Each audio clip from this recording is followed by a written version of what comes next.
Coaching classes के YouTube channel में आप सभी का स्वागत है।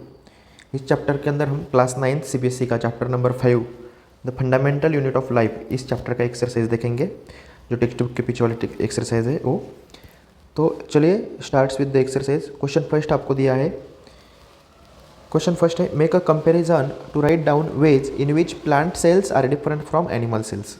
हमें क्या करना है, प्लांट सेल और एनिमल सेल के जो डिफरेंसेस है वो उसका कंपैरिजन का चार्ट बनाना है। मतलब उन दोनों के बीच में प्लांट सेल के अंदर और एनिमल के सेल के अंदर क्या क्या डिफरेंस है वो हमें बताना है। तो देखिए इसका आंसर क्या है, इधर आंसर है the cells of animal and plant have the following differences. क्या क्या डिफरेंस होते हैं, तो हमको सबसे पहले दिया है एनिमल सेल, उसके बाद दिया है प्लांट सेल। तो देखो first point is that animal cells are generally small in size. Animal cell जो होते हैं उनका साइज स्मॉल होता है। Plant cell are larger than animal cell. और एनिमल सेल से अगर हम कंपैरिजन करेंगे तो प्लांट का एक सेल जो होता है वो लार्जर होता है एनिमल सेल से। एनिमल सेल के अंदर सेल वॉल जो होता है वो एब्सेंट होता है। प्लांट सेल के अंदर the plasma membrane of the plant cell is surrounded by a rigid cell wall of cellulose. हमने देखा है चैप्टर के अंदर भी, अगर आपने चैप्टर के वीडियो नहीं देखे तो आप देख सकते हो, उसका लिंक मैं डिस्क्रिप्शन में देता हूँ। प्लांट सेल के अंदर क्या होता है, प्लाज्मा मेम्ब्रेन के बाहर, मतलब प्लाज्मा मेम्ब्रेन को सराउंडिंग में और एक मेम्ब्रेन होता है जिसको हम बोलते हैं सेल वॉल, जो कि सेलुलोज से बना हुआ होता है। ये एक डिफरेंस है। तीसरा डिफरेंस ये है, except the protozoa euglena no animal cell possesses plastid. कौन सा भी एनिमल का सेल के अंदर प्लास्टिड नहीं होता है एक्सेप्ट यूग्लिना। जो प्रोटोजोआ है यूग्लिना, इसके अंदर सिर्फ प्लास्टिड होता है। और एमसीक्यू के लिए याद रखो, सभी एनिमल सेल के अंदर प्लास्टिड एब्सेंट होता है except the euglena. Plastid are present, और हर एक प्लांट सेल के अंदर क्या होता है, प्लास्टिड प्रेजेंट होता है।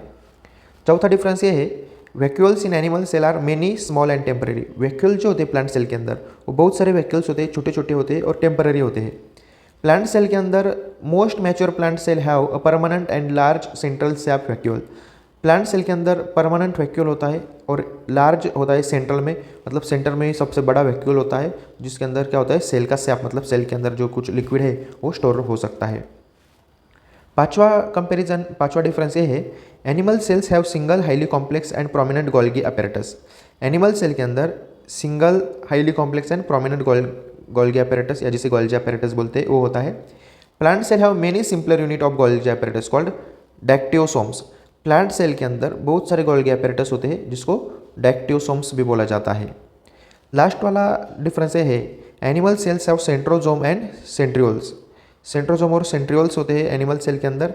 प्लांट सेल लैक सेंट्रोजोम और centrioles. Centrosome centriole plant cell के अंदर क्या होते हैं, एब्सेंट होते हैं। ये हुआ पहला क्वेश्चन जिसके अंदर हमने एनिमल सेल और प्लांट सेल का डिफरेंस देखा। नेक्स्ट क्वेश्चन है, how is prokaryotic cell different from eukaryotic cell. मतलब प्रोकैरियोटिक सेल और यूकैरियोटिक सेल के बीच में क्या डिफरेंस होता है। तो देखिए इसका सोल्यूशन है, प्रोकैरियोटिक सेल और यूकैरियोटिक सेल। तो देखो प्रोकैरियोटिक सेल का जो साइज होता है वो स्मॉल होता है, जनरली 1 to 10 माइक्रोमीटर होता है। और यूकैरियोटिक सेल जो होता है वो लार्ज होता है, 5 to 100 माइक्रोमीटर तक वो होता है। पहला डिफरेंस क्या है, साइज के बारे में। प्रोकैरियोटिक सेल का साइज स्मॉल होता है, दैट इज 1 to 10 माइक्रोमीटर, और यूकैरियोटिक सेल का साइज लार्ज होता है, 5 से 100 माइक्रोमीटर तक वो होता है। दूसरा difference, nuclear region is called as the nucleoid and it is not surrounded by a nuclear membrane. ये हमने लास्ट वीडियो में देखा था ऑर्गेनल्स के अंदर। प्रोकैरियोटिक सेल के अंदर जो न्यूक्लियस होता है उसको न्यूक्लियर मेम्ब्रेन नहीं होता है, और ऐसा न्यूक्लियर रीजन जिसके अंदर न्यूक्लियर मेम्ब्रेन नहीं होता है उसको हम न्यूक्लियोइड बोलते हैं, जो बैक्टीरिया के अंदर होता है जनरली। और यूकैरियोटिक के अंदर nuclear membrane is surrounded by a nuclear membrane. Eukaryotic cell के अंदर जो न्यूक्लियर मटेरियल होता है वो न्यूक्लियर मेम्ब्रेन से सराउंड होता है।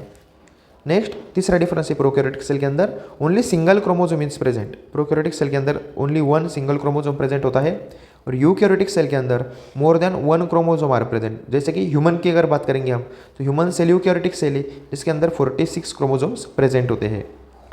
Next difference, nucleolus is absent.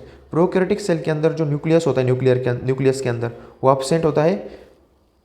Eukaryotic cell के अंदर न्यूक्लियोलस प्रेजेंट होता है। नेक्स्ट डिफरेंस है, प्रोकैरियोटिक सेल के अंदर membrane bound cell organelles are absent. ये तो मेजर डिफरेंस है। प्रोकैरियोटिक सेल के अंदर क्या होते हैं, मेम्ब्रेन बाउंड सेल ऑर्गेनल्स है वो क्या होते हैं, एब्सेंट होते हैं।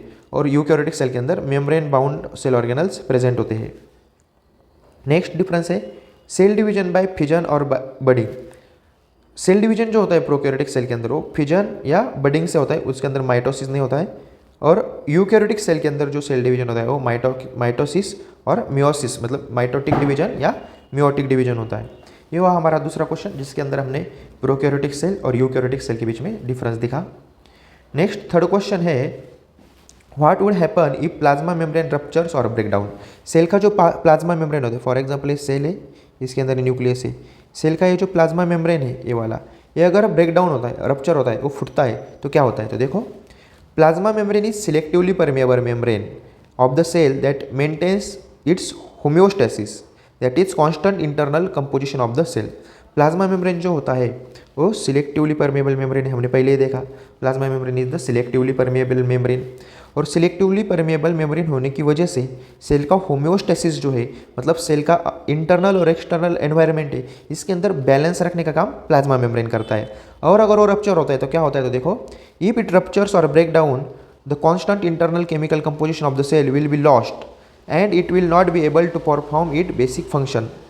अभी अगर ये प्लाज्मा मेम्ब्रेन ब्रेक होता है तो इसके अंदर का जो केमिकल होगा, इसके अंदर का जो लिक्विड होगा वो बाहर आएगा सेल के बाहर, और सेल के अंदर जो होने वाली केमिकल रिएक्शन है वो वहाँ पे होगी नहीं। जो भी सेल का कुछ बेसिक फंक्शन है, रेस्पिरेशन है, डाइजेशन है, वो इधर परफॉर्म नहीं होगा। Such a cell with a rupture plasma membrane is killed. और ऐसा सेल जो रप्चर प्लाज्मा मेम्ब्रेन होता है, जिसका प्लाज्मा मेम्ब्रेन रप्चर हो जाता है, ब्रेक हो जाता है, वो सेल क्या की जाती है, मर जाती है, वो किल हो जाती है। समझ में आया। नेक्स्ट है fourth question, what would happen to the life of the cell if there is no Golgi apparatus। अगर सेल के अंदर गोल्जी apparatus ही नहीं होता, मतलब ऐसा समझो एक सेल है, उसके अंदर गोल्जी apparatus नहीं है, तो उसको क्या होगा। तो देखो, the material synthesised in endoplasmic reticulum are stored, sorted, modified, packaged and dispatched to various target inside and outside the cell through the Golgi apparatus packs products in vesicles in the secretory vesicles. अभी देखो, हमने देखा था cell के अंदर जो nucleus होता है, इसको कनेक्टेड एक मेम्ब्रेन जैसा स्ट्रक्चर होता है एक दूसरे को कनेक्टेड, इसको हम एंडोप्लाज्मिक रेटिकुलम बोलते हैं। अब एंडोप्लाज्मिक रेटिकुलम क्या करता है, तो प्रोटीन बनाने का काम करता है। Rough endoplasmic reticulum, smooth endoplasmic reticulum lipids और फैट बनाने का काम करता है। और एंडोप्लाज्मिक रेटिकुलम ने जो भी मटेरियल बनाया वो कहाँ पे जाता है, गोल्जी कॉम्प्लेक्स में जाता है, गोल्जी apparatus में जाता है, जहाँ पे वो स्टोर किया जाता है, सॉर्ट किया जाता है, जिस उसके अंदर कुछ मॉडिफिकेशन है तो मॉडिफिकेशन किए जाते हैं, उसका पैकेजिंग किया जाता है, और फाइनली वो सेल के अंदर या सेल के बाहर जहाँ पर भी उसकी ज़रूरत है वो भेजा जाता है। In some cases complex sugar that is cellulose may be made from simple sugars in Golgi apparatus। और कभी कभी क्या होता है, कॉम्प्लेक्स शुगर जो होता है, जैसे कि सेलुलोज है, प्लांट्स के अंदर जो होता है सेलुलोज, उसको सिंपल शुगर में भी कन्वर्ट किया जाता है गोल्जी apparatus के अंदर। The Golgi apparatus is involved in the formation of the cells which will not be possible if Golgi apparatus is not there। तो इससे हमें पता चलता है कि जो Golgi apparatus है वो सेल के फॉर्मेशन के अंदर, मतलब सेल के बहुत सारे मटेरियल के अंदर, बहुत सारे फंक्शंस के अंदर, जैसे कि बहुत सारे मटेरियल सॉर्ट करना है, मॉडिफिकेशन करना है, पैकेजिंग करना है, उसको डिस्पैच करना है सेल के अंदर या सेल के बाहर जहाँ पे भी ज़रूरत हो, ये सब एक फंडामेंटल फंक्शन, ये सब फंक्शन Golgi apparatus करता है। और अगर Golgi apparatus अगर नहीं है वहाँ पे तो सेल का बेसिक फंक्शन वहाँ पे परफॉर्म नहीं हो पाएगा। तो ये इसका आंसर है। उसके बाद है next question, question number 5, which organelle is known as the power house of a cell and why. Cell के अंदर ऐसा कौन सा ऑर्गेनल है जिसको सेल का पावर हाउस बोला जाता है और क्यों बोला जाता है। तो देखो, mitochondria are known as the power house of the cell. Cell के अंदर माइटोकॉन्ड्रिया होता है, हमने देखा मेम्ब्रेन बाउंड ऑर्गेनल्स होता है माइटोकॉन्ड्रिया, उसको हम क्या बोलते हैं, power house of the cell बोलते हैं। क्यों बोलते हैं, because they contain enzyme that are needed for stepwise oxidation of foodstuffs that is carbohydrate, fats and lipid present in the cell to CO2 and water. अभी देखो, mitochondria क्या करता है, एनर्जी बनाता है।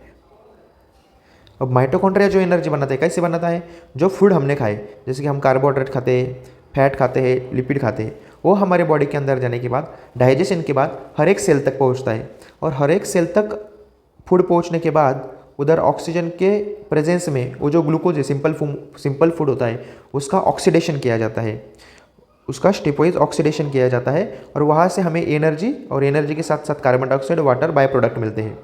Oxidation of food release energy, और food का oxidation होने के बाद वो एनर्जी रिलीज करता है, which is use to form high energy ATP, और वो जो एनर्जी है वो हाई एनर्जी एटीपी मतलब एडिनोसिन ट्राइफॉस्फेट जो अपने बॉडी का एनर्जी करेंसी है वो बनाने में मदद करता है। ATP is known as the energy currency of the cell, और एटीपी को अपने सेल का एनर्जी करेंसी बोला जाता है। अपने सेल में जो भी एनर्जी बनता है वो एटीपी के फॉर्म में होता है। And it is use as a cellular fuel, और उसको हम फ्यूअल बोल के ऐड कर दें, मतलब अपने सेल की जितने भी एक्टिविटीज़ होती है उसके लिए जो एनर्जी लगता है वो फिर हमें एटीपी से मिलता है। Energy stored in ATP is use to bring about energy requiring activities of the cell such as photosynthesis, protein synthesis and muscle contraction. तो अपने सेल के अंदर जितनी भी एक्टिविटीज़ होती है, जैसे कि प्लांट सेल के अंदर फोटोसिंथेसिस परफॉर्म करना है, प्रोटीन बनाना है, मसल का कॉन्ट्रैक्शन है, रिलैक्सेशन है, जो भी काम हमारी सेल करती है, हमारी बॉडी परफॉर्म करती है, उन सब के लिए जो एनर्जी मिलता है वो एनर्जी हमें माइटोकॉन्ड्रिया से मिलता है। कैसा मिलता है? तो फूड का ऑक्सीडेशन होता है, इसलिए हम माइटोकॉन्ड्रिया को क्या बोलते हैं? Power house of the cell बोलते हैं, क्योंकि पावर मतलब एनर्जी वहाँ पे जनरेट होता है सेल के अंदर। नेक्स्ट क्वेश्चन है question number 6, where do the lipid and protein constituting the cell membrane get synthesized. Cell के अंदर लिपिड और प्रोटीन कहाँ पे सिंथेसिस किया जाता है? तो इसका आंसर है rough endoplasmic reticulum synthesize protein constituting cell membrane.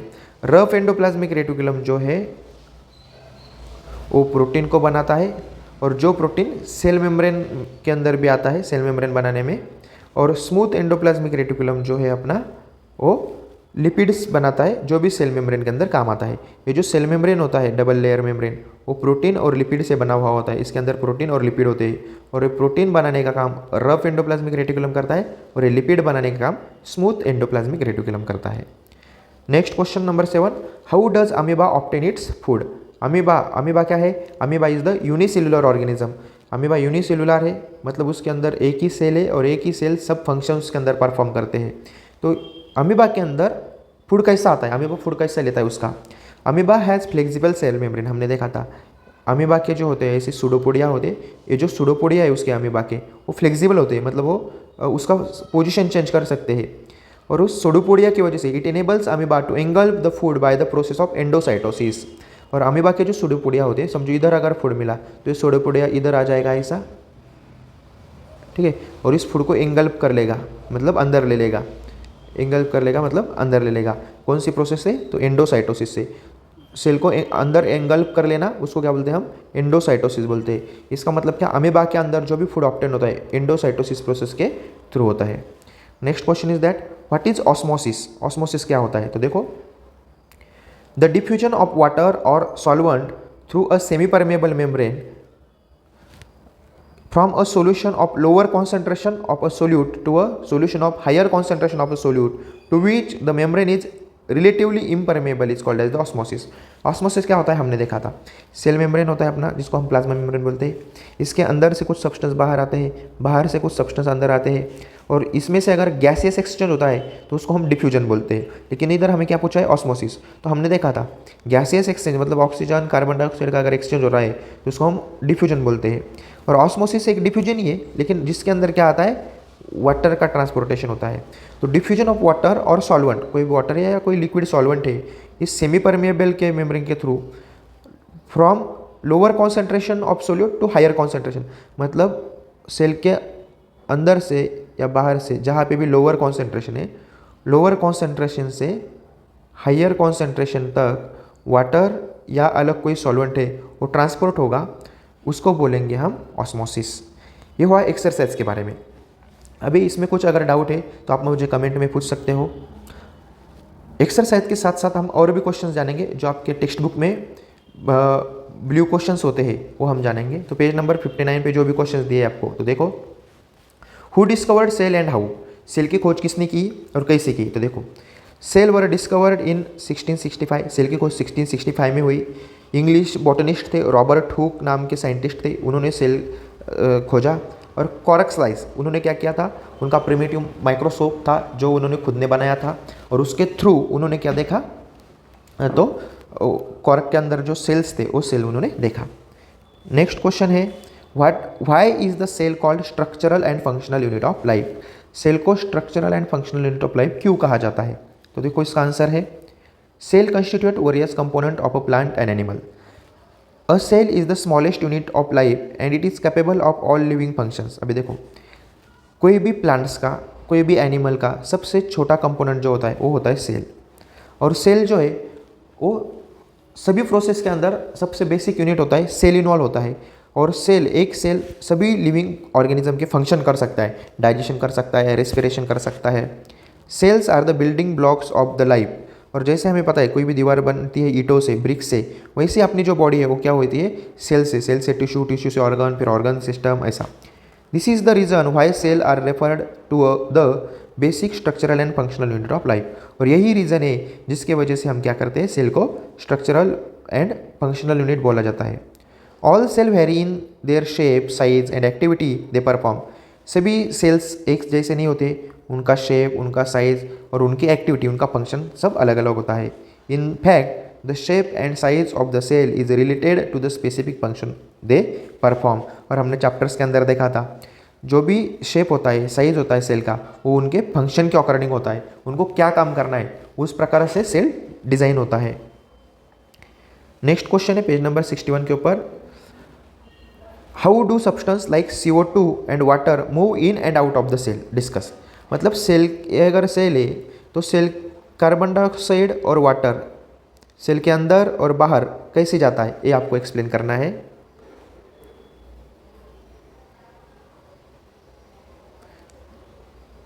तो देखो कैसे होता है। The cell membrane is selectively permeable and regulate the movement of substance in and out of the cell. अभी सबसे पहले हमने सेल मेम्ब्रेन देखा था।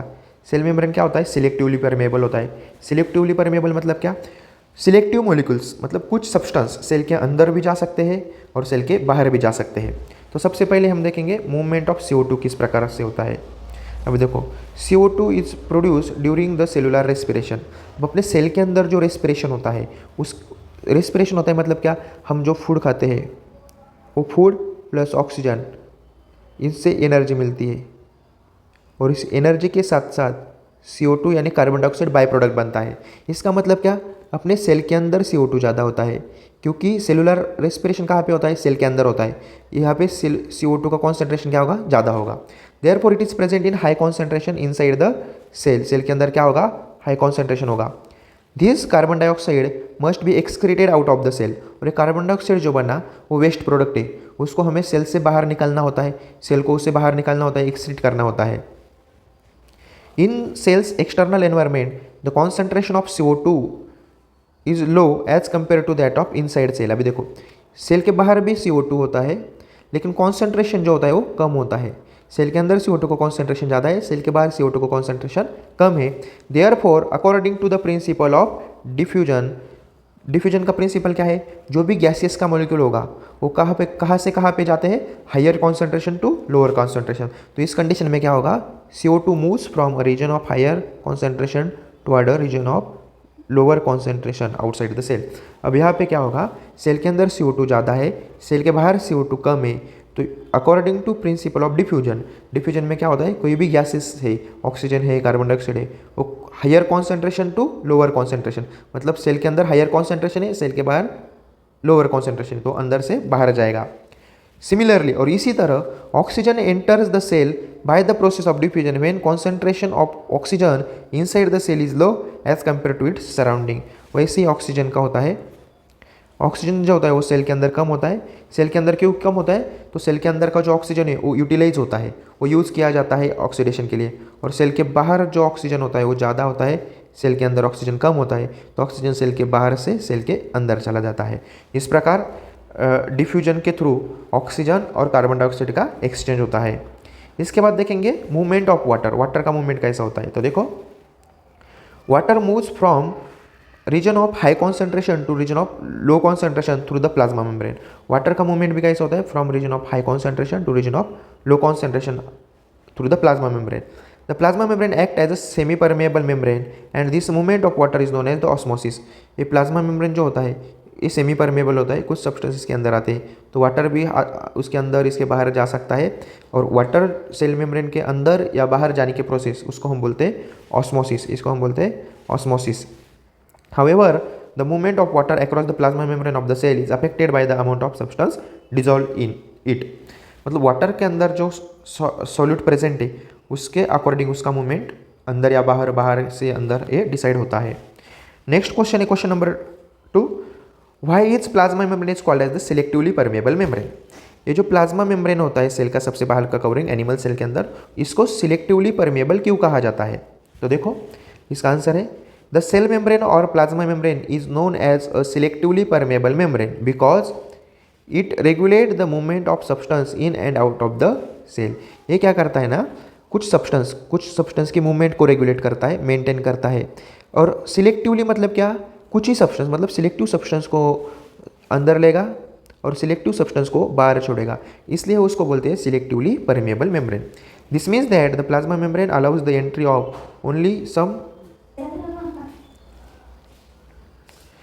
नेक्स्ट क्वेश्चन है fill the gaps in the table following differences between prokaryotic and eukaryotic cells. Prokaryotic और eukaryotic cell का table आपको दिया है, वो आपको गैप फिल करना है। तो प्रोकैरियोटिक सेल के अंदर देखेंगे हम, पहला दिया है साइज, जनरली 1 to 10 माइक्रोमीटर तक होता है। यूकैरियोटिक सेल के अंदर 5 to 100 माइक्रोमीटर होता है। न्यूक्लियर रीजन जो होता है प्रोकैरियोटिक सेल के अंदर, वो poorly defined because of absence of nuclear membrane. Prokaryotic cell के अंदर न्यूक्लियर मेम्ब्रेन एब्सेंट होता है, और जो न्यूक्लियस होता है प्रोकैरियोटिक सेल के अंदर, वो ऐसे सर्कुलर न्यूक्लियस होता है जिसको मेम्ब्रेन नहीं होता, उसको हम बोलते हैं न्यूक्लियोइड। यूकैरियोटिक सेल के अंदर न्यूक्लियर रीजन वेल डिफाइंड होता है और न्यूक्लियर मेम्ब्रेन से सराउंड होता है, मतलब ये अगर न्यूक्लियस है तो इसके सराउंडिंग में न्यूक्लियर मेम्ब्रेन भी होता है। प्रोकैरियोटिक सेल के अंदर सिंगल क्रोमोसोम प्रेजेंट होता है और यूकैरियोटिक सेल के अंदर मोर देन 1 क्रोमोसोम होते हैं, जैसे कि ह्यूमन बॉडी के अंदर 46 क्रोमोसोम होते हैं। Membrane bound cell organelles absent होते हैं, इधर membrane bound cell organelle absent होते हैं, और मेम्ब्रेन बाउंड सेल ऑर्गेनल्स जैसे कि माइटोकॉन्ड्रिया है, प्लास्टिड्स है, ये सब इसके अंदर प्रेजेंट होते हैं। नेक्स्ट क्वेश्चन है can you name the 2 organelles we have studied that contain their own genetic material. हमने सेल ऑर्गेनल्स देखे, उसमें से 2 ऑर्गेनल्स आपको बताना है जिनके पास खुद का जेनेटिक मटेरियल है। तो देखो कौन से ऑर्गेनल्स है, mitochondria and plastids are the 2 organelles that contain their own genetic material. Both this organelles have their own DNA and ribosome. हमने देखा था माइटोकॉन्ड्रिया और प्लास्टिड के अंदर खुद का डीएनए और खुद का राइबोसोम होता है। इसका मतलब क्या, माइटोकॉन्ड्रिया और प्लास्टिड को अगर प्रोटीन बनाना है तो उनको सेल के ऊपर डिपेंड रहने का काम नहीं है, वो खुद उनका प्रोटीन बना सकते हैं। नेक्स्ट क्वेश्चन है if the organisation of a cell is destroyed due to some physical और chemical influence what will happen. अगर सेल का ऑर्गेनाइजेशन मतलब सेल के अंदर जो है ऑर्गेनल से, लाइजोसोम से, माइटोकॉन्ड्रिया है, न्यूक्लियस, ये अगर डिस्टर्ब हो जाता है किसी फिजिकल या केमिकल चेंजेस से तो क्या होगा। तो देखो cell is the smallest unit of life which is capable of all living function. Cell अपने लाइफ का एक सबसे छोटा यूनिट है जो अपने लिविंग ऑर्गेनिज्म के सभी फंक्शन करता है। If the organisation of the cell is destroyed due to some physical और chemical influence then the ability of the cell to perform all living functions such as respiration, nutrition, excretion would be affected। मतलब cell के अंदर जो component है सब component मिलकर, वो organisation मिलकर हमारे बॉडी का काम करते हैं, रेस्पिरेशन करते हैं, न्यूट्रिशन करते हैं, एक्सक्रीशन का प्रोसेस है। और अगर वो ऑर्गेनाइजेशन ही बिगड़ गया, डिस्ट्रॉय हो गया, तो ये जो इसेंशियल प्रोसेस अपने सेल के अंदर होते हैं वो नहीं होंगे। नेक्स्ट क्वेश्चन है why are lysosomes known as the suicide bag. Lysosome को सुसाइड बैग क्यों कहा जाता है। तो देखो lysosomes are membrane bound vesicular structure. Lysosome जो मेम्ब्रेन बाउंड ऑर्गेनल्स है that contain powerful digestive enzymes, और लाइजोसोम्स के अंदर पावरफुल डाइजेस्टिव एंजाइम्स होता है। This enzyme are capable of breaking down any foreign food particle और microbes entering the cell. Cell के अंदर कोई भी फॉरेन पार्टिकल आता है या माइक्रोब्स आता है, बैक्टीरिया, वायरस, फंगस कुछ आता है, तो ये डाइजेस्टिव जूस लाइजोसोम्स के अंदर का उसको डिस्ट्रॉय कर सकता है। Sometimes lysosomes can cause self destruction of a cell by releasing this digestive juice with in the cells. कभी कभी क्या होता है, समझो इस सेल के अंदर ये लाइजोसोम है, इसके अंदर ये डाइजेस्टिव जूस है, कभी कभी ये लाइजोसोम्स अगर बस्ट हो गया, फट गया, तो इसके अंदर से जो डाइजेस्टिव जूस है उस सेल के अंदर फैल जाता है और सेल के सभी ऑर्गेनल्स को किल कर देता है। Hence they are known as the suicide bag. और वो खुद फूटने के बाद, बर्स्ट होने के बाद खुद के ही सेल ऑर्गेनल्स को मार देता है, मतलब सेल को मार देता है, इसलिए लाइजोसोम्स को सुसाइड बैग कहा जाता है। नेक्स्ट क्वेश्चन है where are protein synthesized inside the cell. Cell के अंदर प्रोटीन कहाँ पे सिंथेसाइज किए जाते हैं। तो देखो ribosomes are the site for protein synthesis. अपने सेल के अंदर जो राइबोसोम्स होते हैं वो प्रोटीन सिंथेसिस का साइट है। राइबोसोम्स के अंदर प्रोटीन सिंथेसिस किया जाता है। Ribosomes are very small structure found either in free state suspended in cytoplasm और attach to the surface of endoplasmic reticulum. अब ये सेल है, सेल के अंदर ये न्यूक्लियस है, इधर एंडोप्लाज्मिक रेटिकुलम होता है। तो ये जो राइबोसोम्स है ये साइटोप्लाज्म के अंदर ऐसे फ्री रह सकते हैं या राइबोसोम के सरफेस को अटैच रह सकते हैं। They are composed of ribonucleic acid and protein. और राइबोसोम्स जो होते हैं वो राइबोन्यूक्लिक एसिड मतलब आरएनए और प्रोटीन से बने हुए होते हैं। Thank you.